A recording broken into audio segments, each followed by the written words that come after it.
अस्सलाम वालेकुम, आप देख रहे हैं समा। मैं हूं सैयद फैसल करीम और मैं हूं किरण आफ्ताब। कौमी असम्बली में नई तारीख रकम, ऐवान के रखवाले को रखवाले बुलाने पड़ गए। अरकान ने ऐसी धमा चौकड़ी मचाई कि अलमान अल हफीज खुदा की पनाह, असम्बली में सीटियां बजती रहीं, शोर शराबा होता रहा। बात गालम गलोच और हाथापाई तक जा पहुंची। सिक्योरिटी पर मामूर सार्जेंट एट आर्म्स ने डिप्टी स्पीकर कासिम सूरी को हिसार में लिया।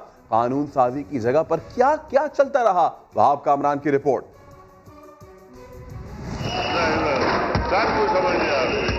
ऐवान का रखवाला अपने ही ऐवान में गैर महफूज। ये कोई जंग का मैदान नहीं, कुश्ती का अखाड़ा नहीं, ये मुहज्जब ऐवान के मुअज्जिज अरकान हैं। मुक़द्दस ऐवान में दस्तूर की बातें होनी होती हैं, मगर हस्बे दस्तूर यहाँ इजलास शुरू होते ही हुल्लड़बाजी और शोर शराबा होता रहा। जब डिप्टी स्पीकर ने माइक असद उमर के हवाले किया तो हंगामा मजीद बढ़ गया। पीपल्स पार्टी के सैयद नवीद कमर और आगा रफीउल्लाह ने डिप्टी स्पीकर से शिकवा किया तो हुकूमती अरकान आलमगीर खान, अताउल्लाह और फहीम खान से रहा न गया। पहले तू तुकार हुई, फिर गालम गलोच के बाद बात हाथापाई तक जा पहुंची। किसी को ऐवान के तकद्दुस का ख्याल न आया। मुखालिफिन के धक्के से स्पीकर डाइस के सामने गिरते और लड़खड़ाते पीटीआई के अताउल्लाह खान को ऐसा गुस्सा आया कि साथ ही काबू करते रहे। सूरत हाल इतनी कशीदा हो गई कि जिस ऐवान में ऐवान की हिफाजत के कानून बनते हैं, उसी ऐवान के निगरान को मुहाफिजों की जरूरत पड़ गई। पीपल्स पार्टी के राजा परवेज अशरफ ने इस पर भी एतराज झाड़ दिया। जनाब, आपको क्यों यरगमाल बनाया हुआ? हट जाओ बाबा, आप लोग मेरे और स्पीकर के दरमियान हायल ना हो। ये आप गार्ड हटा दें, हमारी तरफ से आपको खतरा नहीं है, उनकी तरफ से खतरा होगा। हटा दें इन गार्ड्स को। हंगामा आराई जारी थी कि मुस्लिम लीग नून के खुर्रम दस्तगीर ने कोरम की निशानदही कर दी, जिसके बाद इजलास गैर मुअय्यना मुद्दत के लिए मुलतवी कर दिया गया। वहाब कामरान, समा, इस्लामाबाद। वजीर खारिजा शाह महमूद कुरैशी कौमी असम्बली में अपोजिशन पर बरस पड़े। कहा इनकी सियासत का जनाजा मीनार पाकिस्तान के साए तले निकल चुका। सुना है ये एक साबिक वजीर आजम को सेनेट में लाना चाहते हैं। आज मुंतखब सियासतदानों का इम्तिहान है कि चोरों का दिफा करना है या फिर आईन का। क्रिकेट की तरह इन्होंने रंग बदला है। ये जमीनों के सौदागर हैं, खरीदो फरोख्त के निजाम को जारी रखना चाहते हैं। ये कहते कुछ है, ये चाहते कुछ है। कौम तराजू में तोलेगी। करो ऐलान, हम किसी लॉन्ग मार्च से नहीं है। इन्होंने ख्वाहिश की थी लोग लाखों की तादाद में उमड़ आएंगे। पटाखा मीनारे पाकिस्तान पर बच गया इनका। ये पीपल पार्टी वाले सुना है एक साबिक वजीर आजम को सेनेट में लाना चाहते हैं, सौदे कर रहे हैं। जिनसे ले लो, पंजाब से दे दो। इस आईनी तरमीम को पास करवाने में कामयाब हो या न हो, हमारा असूली मौक़िफ़ कामयाब हो गया, हमारा नजरिया कामयाब हो गया। आज इस रवैये के बाद किसी नून वाले को, पीपी वाले को और जेयूआई वाले को इस बिल पर अब बात करने की इजाजत नहीं देंगे। हाँ, मैं राजा रेंटल हूँ, बताओ तुम कौन हो? साबिक वजीर आजम असेंबली में जज्बाती हो गए। कहा पीपल्स पार्टी के दौर में बिजली सस्ती थी, शर्म बाजार से मिलती तो हुकूमती अरकान को खरीद कर दे देता। कहा पीडीएम इस्लामाबाद जाएगी तो हुक्मरानों को घरों से निकालेगी, किसी को छुपने नहीं देंगे।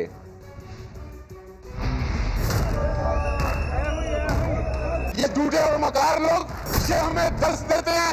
जो लौटा है ना, वो बात करने के काबिल नहीं। तुम एक ना एक शोशा उठाते हो ताकि अवाम समझ ना सके कि तुमने बिजली के साथ क्या किया।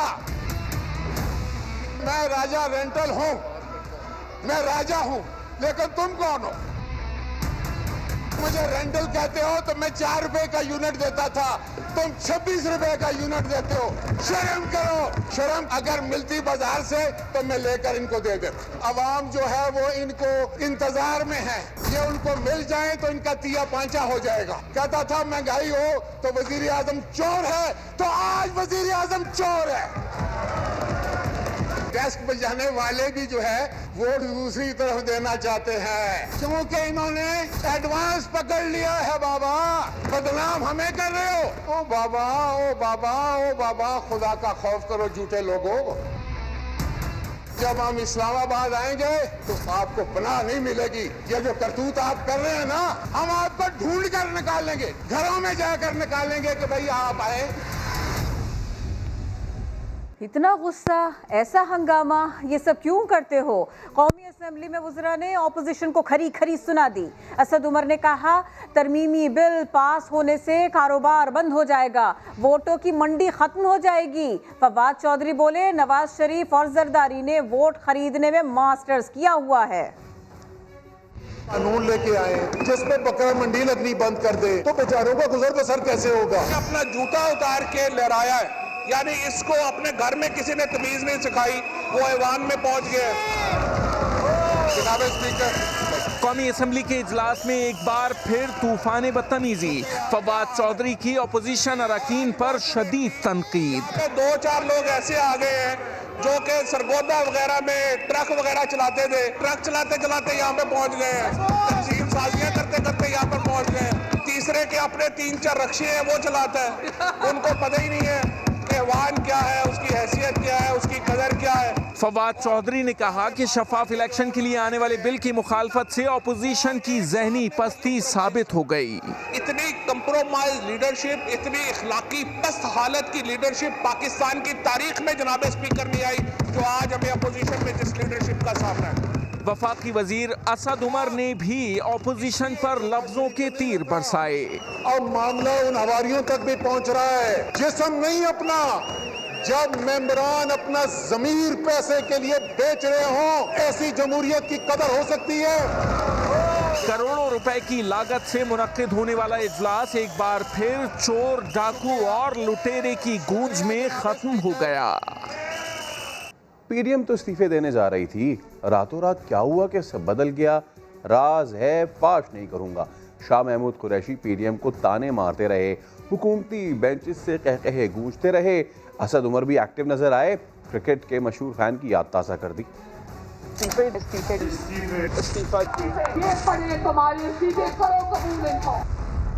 ये तो इस्तीफे देने के लिए आए थे, इस्तीफे देने के लिए आए थे, देने के लिए आए थे।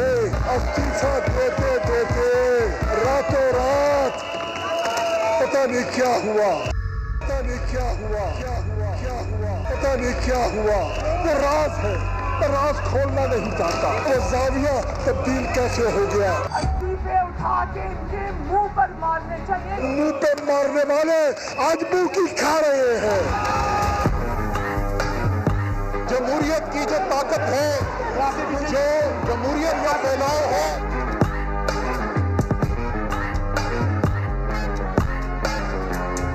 कौमी असेंबली में रोज का शोर, चीख पुकार, हंगामा, ये सब कुछ समा के नुमाइंदे मौज़म शाह और ज़की खान ने कैसे देखा, आपको दिखाते हैं।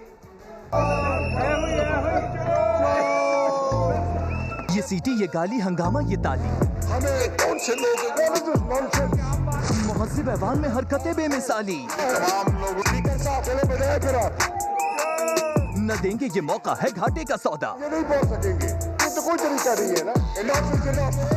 करोड़ों में होता है एक इजलास, बयान नहीं होते मगर आवाम के जज्बात। पटेल हो या कोई भी हो, आए हरकत से मुकाबला करें, इंशाल्लाह इनको दिखाएंगे। कोई तमीज नहीं है। हुकूमत बोले तो ओपोजिशन चिल्लाए, ओपोजिशन बोले तो बोल ना पाए। फिर नहीं बोलेगा ये, इनाफ से जिनाफ नहीं बोलेगा ये, इनाफ से जिनाफ। गुस्से से क्या करे, सीटियां बजाएं। ये कौन से लोग हैं जो हाउस में सीटी बजा रहे थे? वही लोग हैं, ये तो इस्तीफे देने के लिए आए थे। चोर चोर के पकड़ के लेके खड़े हो। तुम कौन हो, अपना तारुफ कराओ। कहते हैं खुद को बाकमाल, सबसे मुहज्जिब, सबसे बेमिसाल। बरसों से चल रहा है यही निजाम, न बदला है शायद न बदलेगा हाल। नहीं चलेगा तो फिर नहीं चलेगा, ना चले। कोई रिवायत का ख्याल नहीं है। मैं राजा रेंटल हूँ, मैं राजा रेंटल हूँ, रेंटल राजा हूँ, मैं राजा रेंटल राजा हूँ। तुम कौन हो? बड़ी हाहाकार मचाने के बाद पीडीएम इस्तीफा का ऑप्शन पी गई। پارلیمنٹ چھوڑنے کا فیصلہ نہ ہو سکا، سینٹ الیکشن لڑنے پر سب متفق ہو گئے۔ مولانا فضل الرحمان نے لانگ مارچ اور نواز شریف نے پہیہ جام کا مشورہ دے ڈالا۔ پیپلز پارٹی تحریک عدم اعتماد پر اڑی رہی۔ اجلاس کی کہانی جانیے عثمان خان کی زبانی۔ سینٹ الیکشن سے پہلے اپوزیشن کے استعفوں کا امکان ختم۔ اپوزیشن اتحاد نے ایوان بالا کے انتخابات کے لیے مل کر میدان میں اترنے کی ٹھان لی۔ پی ڈی ایم بیٹھک میں سب کچھ مل کر کرنے اور سیٹ ایڈجسٹمنٹ پر اتفاق کر لیا گیا۔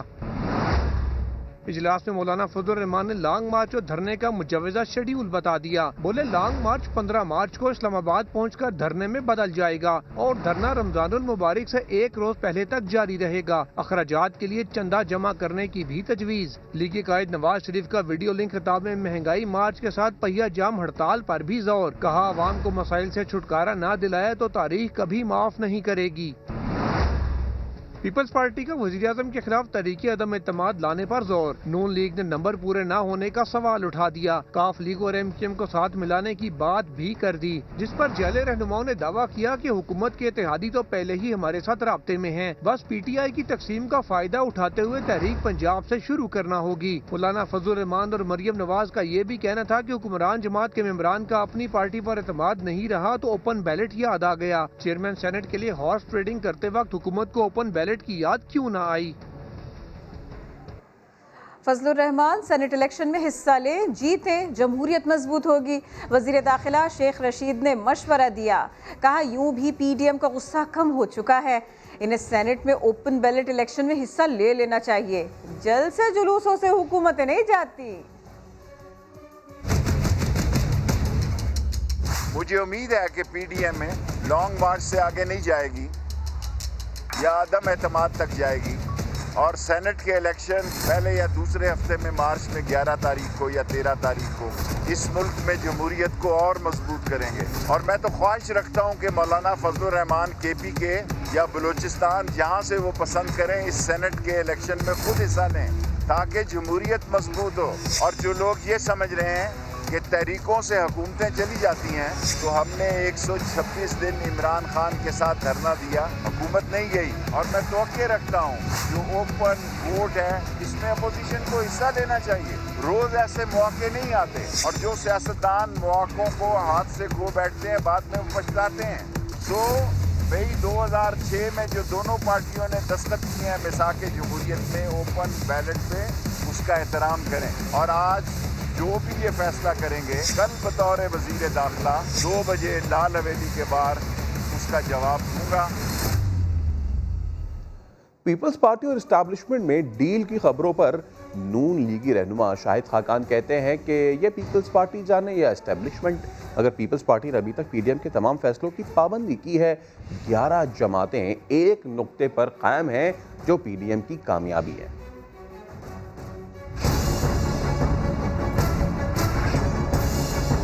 اسٹیبلشمنٹ جانے اور پیپلز پارٹی جانے، پیپلز پارٹی نے آج تک ہر پی ڈی ایم کے فیصلے کی پابندی کی ہے، اور ہمیں پورا یقین ہے کہ ہر فیصلے کی پابندی کریں گے۔ پی ڈی ایم کی سب سے بڑی کامیابی پہلے دن تھی کہ 11 جماعتوں کا اتحاد جو ہے ایک نقطے پر قائم ہے۔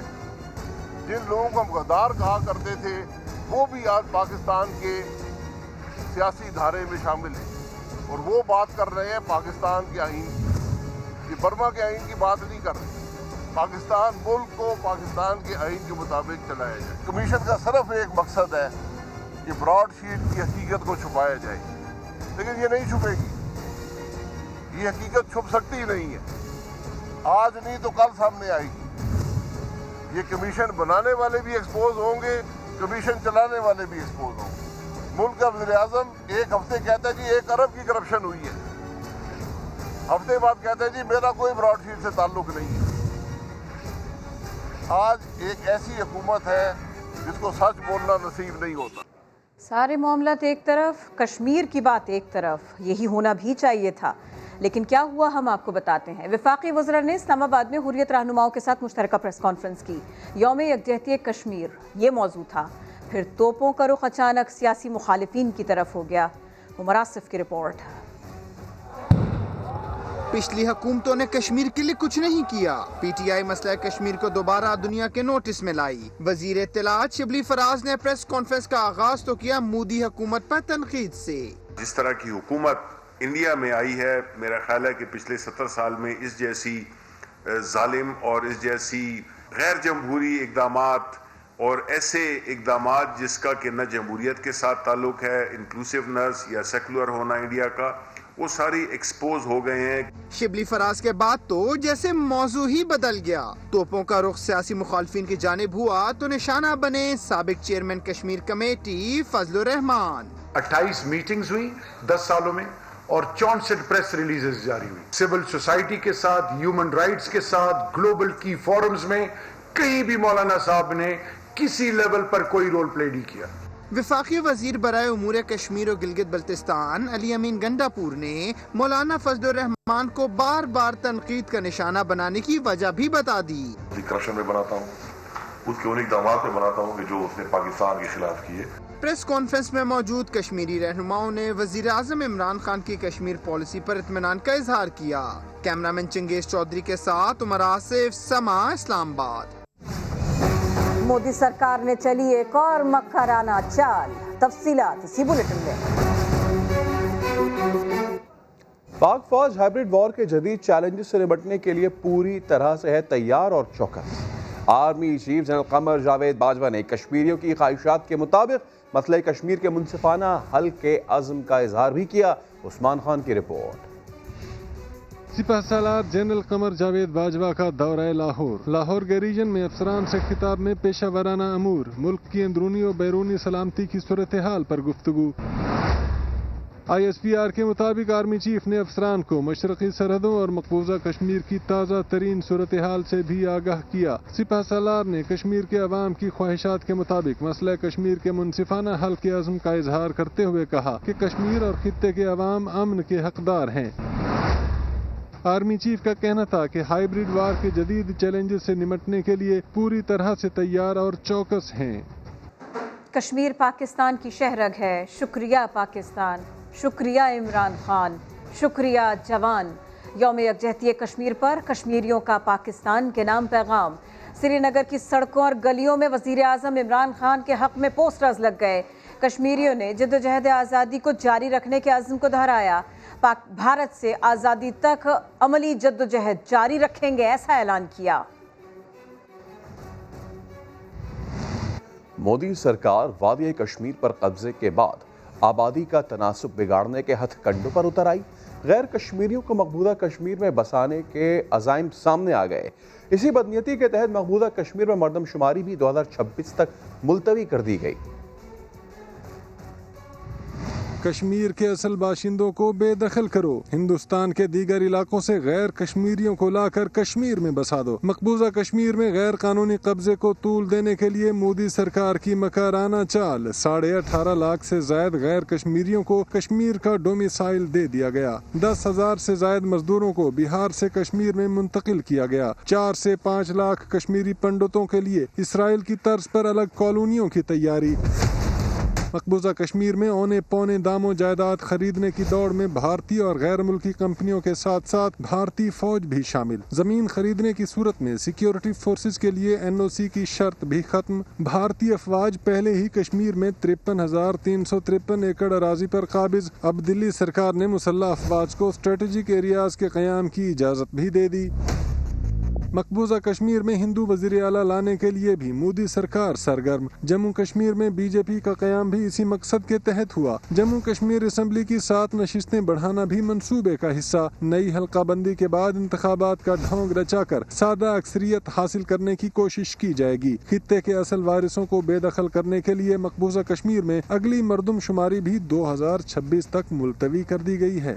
بھارت گلگت میں انتشار پھیلانے کے لیے ایجنٹوں کے ذریعے مقامی نوجوانوں کو ورغلا رہا ہے. عالمی برادری مودی کی کارستانیوں کا نوٹس لے. بھارتی سہولت کاروں کو بے نقاب کرنے والے مہدی شاہ رضوی کے رشتہ دار بول اٹھے. را کے ایجنٹس کی آڈیو کالز بھی سنا دی. شہزاد علی کی رپورٹ دیکھیے.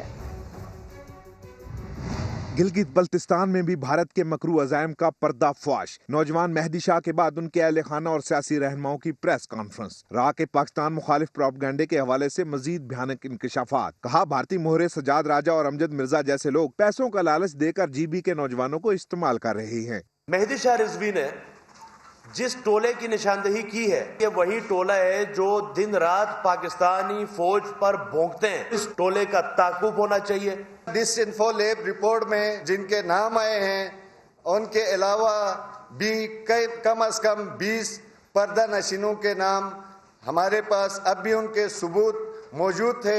मेहदी शाह की बहन बोली, मेरे भाई को वर्गलाने की कोशिश की गई। भारतीय जाल बेनकाब करने पर उनकी जान को खतरा लाहक है। मेरे भाई की जो शॉर्ट क्लिप आपने देखी होगी, उससे आपको खुद अंदाजा हो गया होगा कि उसने एक मुहिब वतन पाकिस्तानी होने का सबूत पेश किया। मेरे भाई को तहफ़्फ़ुज़ फराहम किया जाए। प्रेस कॉन्फ्रेंस के दौरान भारतीय एजेंट्स की ऑडियो क्लिप भी सुनाई गई। मुस्लिम लीग काफ के रहनुमा हसन जौहरी ने कहा कि शरपसंद गिलगित बल्तिस्तान को भी कश्मीर और बलूचिस्तान जैसी सूरत हाल से दो चार करना चाहते हैं। अक़वाम आलम फौरी नोटिस लें। अहम अपडेट, पीपल्स पार्टी तहरीक अदम एतमाद पर शुरा को कायल करने में रही नाकाम। पीडीएम ने मार्च के आखिरी हफ्ते में लॉन्ग मार्च का फैसला किया। इसी बारे में मजीद जानेंगे, समा के नुमाइंदे उस्मान खान से बात करेंगे। उस्मान खान, लॉन्ग मार्च होगा, क्या लॉन्ग मार्च होगा, क्या होगा? जी बिल्कुल, हमारे ज़राए का ये दावा है कि पीपल्स पार्टी जो है वो दीगर कायदीन को तहरीक अदम एतमाद लाने के ऊपर कायल नहीं कर सकी है और मुकम्मल तौर पर अपने मौक़िफ़ में नाकाम नजर आई है। मौलाना फजलुर रहमान जो कि JUI के सरबराह है और मुस्लिम लीग नून की जानिब से भी इस्तफसार किया गया कि किस तरीके से इसको कामयाब बनाया जाएगा। आपके पास नंबर गेम मौजूद है, तो उस पर उनकी जानिब से ये कहा गया कि जो पीपल्स पार्टी के साथ हुकूमत की इत्तेहादी जमातें हैं वो राब्ते में हैं और इसको किया जा सकता है 3 तहरीक ला के। लेकिन चूंकि एक बड़ा अहम नुकता था कि इस्टेब्लिशमेंट के बगैर जो है ये इस तरह की तहरीकें कामयाब नहीं होती हैं। दोनों जमातों की जानिब से माजी की मिसालें दी गई हैं। उसके बाद पीपल्स पार्टी ने टाइम मांग लिया है कि इसके और मज़ीद मशावरत की जाएगी और ये मामला अब सेनेट इलेक्शन के बाद के लिए मौखर कर दिया गया है। सबसे अहम मामला जो आज लॉन्ग मार्च का था, उसके ऊपर इस बात पर इत्तफाक राय किया गया है कि मार्च के आखिरी हफ्ते में जो है वो लॉन्ग मार्च किया जाए और इसके लिए 26 मार्च की तारीख जो है वो तजवीज़ की गई है। ये तारीख पर इत्तफाक राय जो है वो नजर आ रहा है और अब से कुछ देर बाद बाकायदा तौर पर इजलास खत्म होने वाला है और उसके बाद तो उसका ऐलान भी होगा। उस्मान, बहुत शुक्रिया, आपने अपडेट किया। सेनेट और सूबाई असम्बलियों से ना सही, कम अज कम कौमी असम्बली से तो इस्तीफे दे दें। फजलुर रहमान और नून लीग मनाती रहे लेकिन पीपल्स पार्टी को इस्तीफा देने पर राजी ना हुई। इसी बारे में बात होगी नुमाइंदा खुसूसी समा नईम अशरफ भट्ट से। नईम अशरफ भट्ट, कहने को पीडीएम एक साथ, लेकिन ऐसी दरार। इजलास की अंदरूनी कहानी बताइए।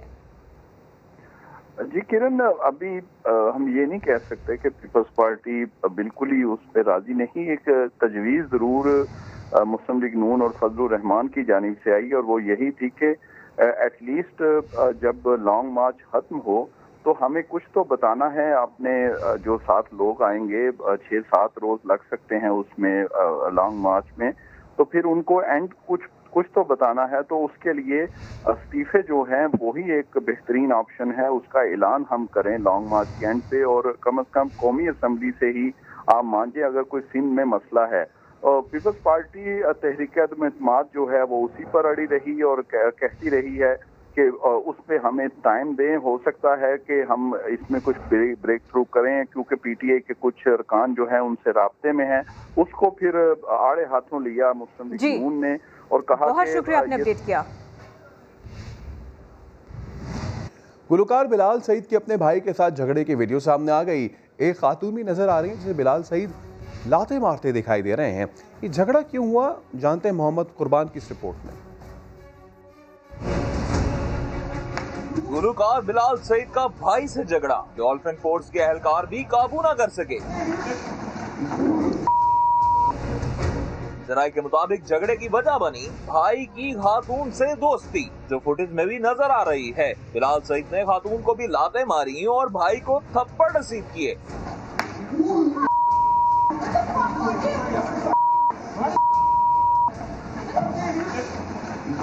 डॉल्फिन फोर्स के एहलकार गुलकार को रोकते नजर आ रहे हैं मगर बिलाल सईद आपे से बाहर दिखाई दे रहे हैं। पुलिस के मुताबिक वाकया 10 जनवरी को थाना सुंदर की हदूद में पेश आया। प्री कैन में सुलह होने पर मुकदमा दर्ज नहीं किया गया। خاتون کی عزت کرنا جانتے ہیں، فیملی کے تحفظ کے لیے ہاتھ اٹھایا تھا، بھائی سے جھگڑے پر گلوکار بلال سعید کا بیان، اسی پر بات کریں گے سما کے نمائندے محمد قربان سے۔ جی محمد قربان بتائیے گا۔ جی بالکل، بھائی سے جھگڑے پر گلوکار کا بھی اپنا موقف بھی سامنے آ گیا، جس پر انہوں نے اپنے سوشل میڈیا کے پیج پر بھی ایک ویڈیو پوسٹ کی ہے جس میں ان کے گھر میں توڑ پھوڑ ہوئی ہے، اور انہوں نے لکھا ہے کہ میرا اپنے بھائی کے ساتھ کافی عرصے سے جھگڑا چل رہا تھا، خاتون کی عزت کرنا جانتا ہوں لیکن ساتھ ساتھ اپنی فیملی کا تحفظ کرنا بھی جانتا ہوں، بطور گلوکار ہونے کے، فنکار ہونے کے اکثر گھر سے باہر ہوتا ہوں ایونٹ کے لحاظ سے، تو اس لیے بھائی جو ہے وہ گھر میں توڑ پھوڑ کرتا تھا اور کافی دفعہ سمجھایا لیکن یہ میرے خلاف بلیک میلنگ کرتے رہے اور ان کی بلیک پھر وہ میلنگ اس قدر مار پیٹ انہوں نے کی کہ وہ گھر سے باہر بھی آ گئے، خاتون کو بھی انہوں نے بری طرح سے مارا پیٹا۔ بہت شکریہ قربان، اب ہمارے ساتھ ہے۔ لاہور میں گھریلو ملازمہ کی ہلاکت تشدد اور بھوک سے ہوئی، پوسٹ مارٹم رپورٹ میں بدترین ظلم کی تصدیق ہو گئی، پولیس نے مالکن کو گرفتار کر لیا۔ جہانگیر خان کی رپورٹ۔ گھریلو ملازمہ کو بھوکا رکھا اور پھر مار پیٹ کی، مالکن نے صفاقیت کا اعتراف کر لیا۔ میں نے اس کو کہا تھا آپ نے اوپر نہیں جانا، میری طبیعت خراب ہے، تو پھر وہ اوپر جاتی تھی۔ وہ خارش والی ایک سوٹی تھی، وہ 2-3 دفعہ میں نے اس کو ایسے مارا۔ 13 سالہ گھریلو ملازمہ کی ہلاکت کا واقعہ چند روز قبل اقبال ٹاؤن میں پیش آیا۔ پولیس نے مالکن سائرہ بانو کو گرفتار کر لیا، جس کا کہنا ہے کہ اس کے ساتھ بھابھی نسرین بھی تشدد میں ملوث تھی۔ بس وہ میری بھابھی تھی، وہ تھوڑا بہت اس کو مارتی تھی، کچھ بچی پہلے بیمار تھی اور بہت کمزور تھی، تو بس کچھ پتہ ہی نہیں چلا کہ کیا ہوا ہے۔ پولیس کے مطابق پوسٹ مارٹم رپورٹ میں ملازمہ پر بدترین تشدد کی تصدیق ہوئی ہے، لیکن زیادتی کے شواہد نہیں ملے۔ پوسٹ مارٹم رپورٹ کے مطابق اس کو اب تشدد کیا گیا ہے، یہ ثابت ہو چکا ہے، اور اس کی مختلف جگہوں سے جسم کی ہڈیاں بھی ٹوٹی ہوئی ہیں۔ پولیس کا کہنا ہے کہ تشدد سے ہلاکت کے واقعے میں ملوث دوسری ملزمہ نسرین روپوش ہے، جس کی گرفتاری کی کوششیں جاری ہیں۔ کیمرامین اظہر اقبال کے ساتھ جہانگیر خان، سما، لاہور۔ سب سے شاندار کاور ڈرائیو کون کھیلتا ہے؟ پاکستان کے بابر اعظم بھارت کے وراٹ کوہلی سے آگے۔ کرکٹ کونسل کے سوال پر 46% ووٹرز نے بابر اعظم کو بہتر قرار دیا، 45.9% لوگوں نے کوہلی کے حق میں رائے دی۔ سب سے شاندار کور ڈرائیو کون کھیلتا ہے؟ پاکستانی بابر اعظم بھارت کے کوہلی سے آگے، 46% لوگوں کی رائے بابر اعظم کے حق میں، 45 کرکٹ فینس کوہلی کے ساتھ۔ فی الوقت اتنا ہی، ایک بریک کے بعد حاضر ہوں گے ہیڈ لائنز کے ساتھ۔ دیکھتے رہیے سما۔